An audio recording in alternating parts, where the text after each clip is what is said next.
제73회 문경시민체육대회와 문화제가 문경시민운동장에서 열렸습니다. 14개 읍면동에서 선수단 1,400여 명이 참가했습니다.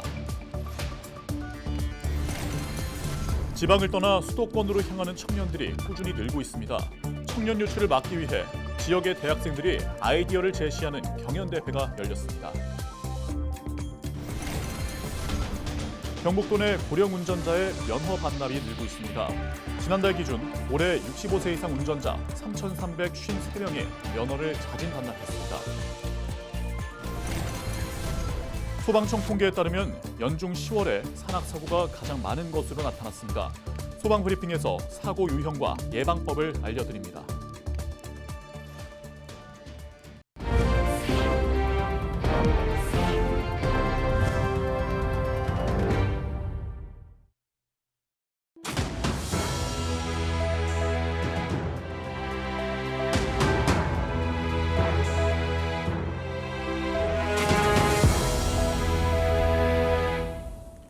시청자 여러분 안녕하십니까?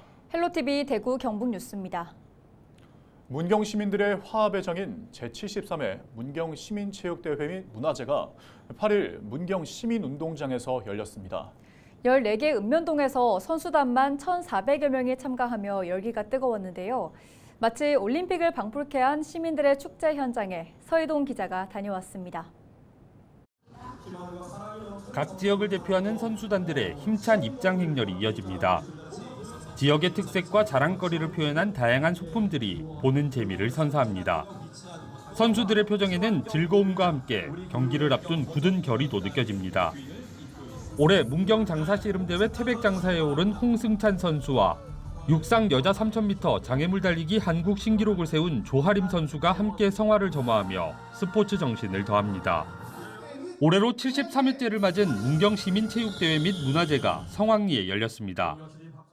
저희 문경시민체조는 73회라는 오랜 전통과 역사를 가지고 있는 문경시민의 화합과 단결을 목적으로 하고 있는 시민체전입니다. 우리 이 시민들의 화합되고 단결된 힘을 한 군데로 모아서 우리 문경을 다시 한번 발전시키고는 큰 힘으로 성화시키고자 준비를 했습니다. 마을의 자긍심을 드높이기 위한 선수들의 힘찬 함성이 경기장 곳곳에 울려 퍼집니다. 하나 된 듯 옷을 갖춰 입고 단합력과 집중력을 보이며 경기에 몰두합니다. 기쁨과 아쉬움이 교차하는 중에 구성원들의 끈끈한 정은 더욱 두터워졌습니다. 경기장 밖에서도 열띤 응원전이 펼쳐집니다. 한 목소리로 마을을 응원하고 맛있는 먹거리도 함께하니 흥이 절로 오릅니다.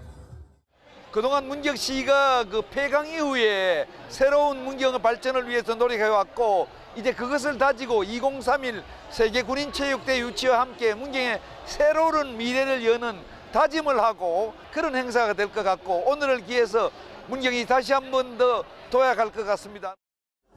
이번 문경시민체전에서는 지역 사회 발전과 향토 문화 창달에 기여한 시민과 단체를 포상하는 문경 대상 시상식과 함께 트로트 가수 연기의 문경시 홍보대사 위촉 등도 진행되며 시민축제의 의미를 더했습니다. 헬로티비 뉴스 서희동입니다. 지방을 떠나 수도권으로 향하는 청년들이 꾸준히 늘고 있습니다. 청년 유출을 막기 위해 지역의 대학생들이 아이디어를 제시하는 경연대회가 열렸습니다. 청년들은 지역 문화와 이미지 개선을 위한 움직임이 필요하다는 데 공감했습니다. 신병균 기자가 전해드립니다. 지방 소멸에 대응해 청년 정주 환경 조성을 위해 열린 대학생 아이디어 경연대회. 경북대와 영남대, 대구 한의대, 계명대를 비롯해 부산대, 울산대, 호남대, 제주대 등 15개 대학에서 16개 팀, 대학생 55명이 참여해 열띤 경연을 펼쳤습니다. 지역 문제를 청년의 관점으로 접근하고 새로운 정책을 발굴하기 위한 행사로 대구 청년의 지역 정주를 위한 다양한 의견을 학교별로 제시했습니다. 지방의 정주율만을 높이기 위한 금전적인 지원만이 아니라 대구나 이런 지방 도시도 살기 좋은 곳이구나라는 인식을 심어줄 수 있는 실질적인 지원과 인프라가 선제적으로 필요하다고 생각합니다.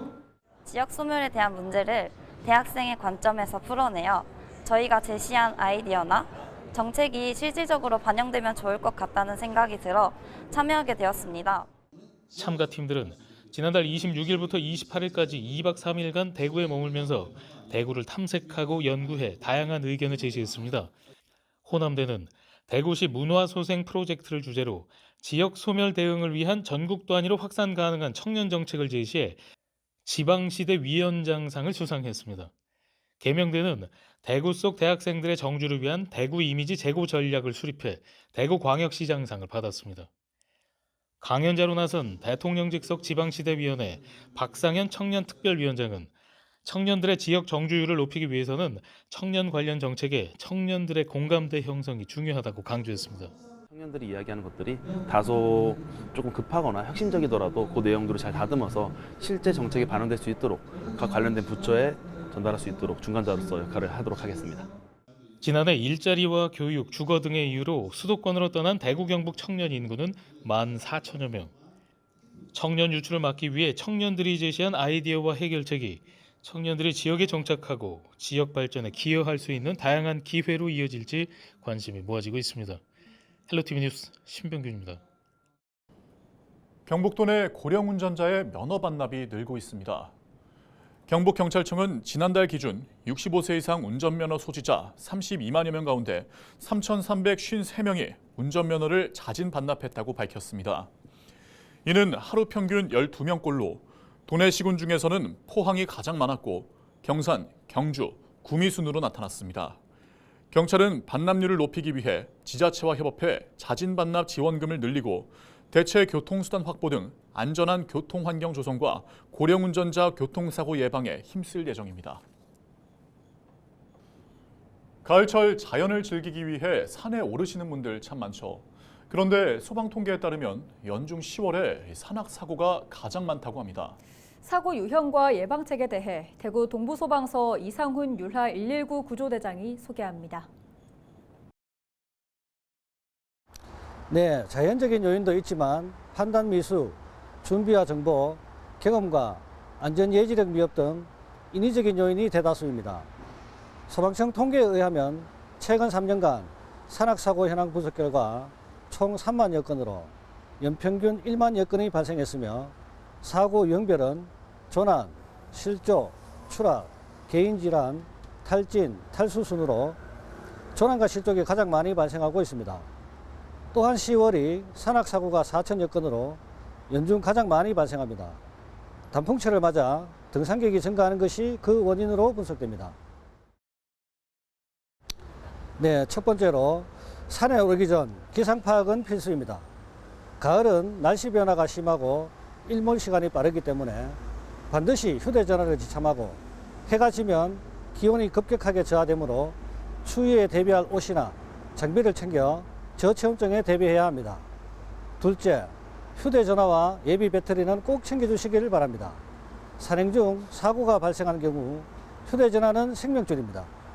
등산로 쉼터 및 주변에 설치된 119 구조 위치 표지판 번호를 119에 신고하거나 위치 추적 앱 공유를 통해 119 구조대가 사고 위치를 신속하게 파악할 수 있으며 또한 803 곳곳에 설치된 구급함의 위치를 알려줄 수 있어 응급처치에 도움을 줄 수 있습니다. 마지막으로 산악사고를 예방하기 위해서는 산행 시 두세 명이 함께 동행하는 것이 바람직하고 나홀로 산행이나 음주 산행을 절대 금지이며 본인의 체력에 맞는 적절한 등산로 선택과 산행 전 가벼운 준비 운동을 하는 등 사전 준비를 철저히 해야 합니다. 네, 9월, 10월 803 일대에서 주말 CPR 체험장 운영 및 안전 순찰 등 가을철 산악사고 지킴이를 시행하고 있습니다. 또한 구조대는 산악사고 시 구조 능력 향상을 위한 로프 등반 등 각종 산악 구조 훈련을 실시하고 있습니다. 네, 가을철에는 벌쏘임 사고가 많이 일어납니다. 벌쏘임 사고는 등산객이 많고 대량 먹이 수급 시기인 가을철에 특히 많이 발생하고 있어 주의가 필요합니다. 우선은 벌떼를 자극하지 않아야 합니다. 벌초등 작업 시 긴 막대기 등을 이용하여 사전에 벌집 위치를 확인하고 벌은 어두운 색의 공격성을 드러내기 때문에 성묘나 등산할 때는 밝은 옷을 입어야 합니다. 향수, 스프레이 등 자극적인 냄새를 유발하는 제품의 사용은 피해야 합니다. 석묘유, 막걸리, 과일 등을 주변에 방치하면 벌을 유인하는 효과가 있으니 주의해야 하겠습니다. 네, 벌떼의 습격을 받았을 때에는 옷이나 수건을 흔들거나 소리를 지르는데 이러한 행위는 벌떼를 더욱 자극하고 목표물의 위치를 알려주는 행위가 되므로 절대 하지 말아야 합니다. 가지고 있는 옷이나 수건으로 머리를 보호하고 자세를 낮추어 현장에서 20-30m를 신속히 떨어져 주변보다 낮고 그늘진 곳에서 자세를 낮춰 벌떼가 목표물을 찾지 못하도록 유도해야 합니다. 벌침은 핀셋보다는 신용카드 등으로 피부를 밀어 빼는 것이 효과가 있습니다. 통증과 붓기를 가라앉히기 위해 얼음찜질을 하고 스테로이드 연고를 바른 뒤 안정을 취해야 합니다. 체질에 따라 과민 반응에 의해 쇼크가 일어날 수 있으므로 이때에는 편안하게 누이고 호흡을 편안하게 해준 뒤 119에 신고하여 병원으로 이송해 전문의의 처방을 받아야 합니다. 네, 저희 대구 동부소방서에서는 가을철뿐만 아니라 평소 화재 예방 및 산악사고를 대비하여 많은 노력을 하고 있습니다. 앞서 안전유의사항을 말씀드린 것처럼 사고는 한순간에 찾아오기 때문에 대비하는 방법만이 최선의 선택이라 하겠습니다. 유라 119 구조대는 신속한 인명구조와 안전을 위하여 항상 최선을 다하겠습니다. 감사합니다.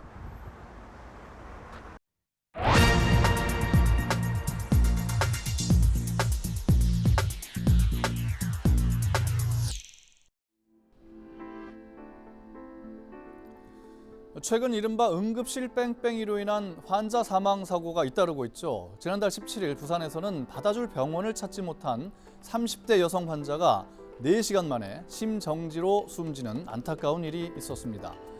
당시 구급대는 환자를 수용할 병원을 찾느라 무려 92번이나 전화를 돌렸다고 합니다. 이런 사례가 한두 건이 아니죠. 그렇다면 병원은 왜 환자 수용을 거부하는 걸까요? 첫째, 전문의와 의료 인력 부족 문제가 꼽힙니다. 둘째, 응급실이나 중환자 병상 부족. 셋째, 필요한 의료 장비와 시설 부족. 넷째, 응급치료를 받을 수 있는 배후 진료 시스템이 작동하지 않는 점이 꼽힙니다. 그리고 다섯째, 의료진의 피로도입니다. 네, 때로는 정당한 이유 없이 핑계를 대면서 환자 수용을 거부하는 경우도 보고됩니다. 병상이 있는데도 없다고 하거나 의료진의 피로를 이유로 환자를 안 받는 것이죠. 이처럼 다양한 이유로 응급실 뺑뺑이가 빈발하자 119 구급대원들이 직접 나섰습니다. 전국 공무원 노조 소방본부는 119에 강제력을 가진 병원 선정 권한을 부여하라는 내용의 현수막을 내걸고 대국민 서명 운동을 시작했는데요. 응급실 뺑뺑이를 막기 위해서는 응급 환자 이송 시 병원의 수용 능력을 확인해야 한다라는 응급의료법 조항을 삭제해야 한다고 주장하고 있습니다. 의대 증원을 둘러싼 의정 갈등이 너무 오래가고 있습니다. 국민은 나도 응급실 뺑뺑이의 희생자가 될까 겁이 납니다. 정부와 의료계에 촉구합니다.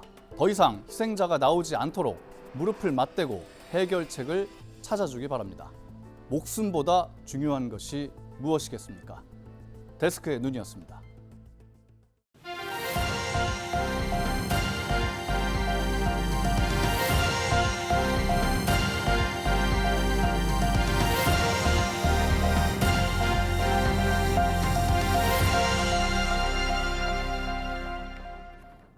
봉화군이 오는 19일까지 구제역 백신을 일제히 접종합니다. 이는 일종 가축 전염병인 구제역 발생을 방지하고 농가의 백신 접종 소홀과 개체별 접종 시기 차이 등으로 인한 접종 누락을 막기 위한 겁니다. 접종 대상은 소 28,500마리, 염소 3,400마리로 소 50마리 미만의 소규모 농가와 염소 농가는 공수위가 직접 접종할 계획입니다. 하반기 항체 검사를 통해 항체 양성률이 기준치 미만인 농가에는 최대 1,000만 원의 과태료를 부과할 예정입니다. 봉화군이 문화체육관광부가 주관한 2025년 생활체육시설 확충 지원 사업 공모에 선정돼 체육기금 5억 7천만 원을 확보했습니다. 봉화군은 내년 상반기부터 총 사업비 19억 원을 들여 공원 노후시설 보수와 축구장 확장, 조명시설 정비 등을 진행할 예정입니다. 이상으로 뉴스를 마칩니다. 함께해 주신 여러분 고맙습니다.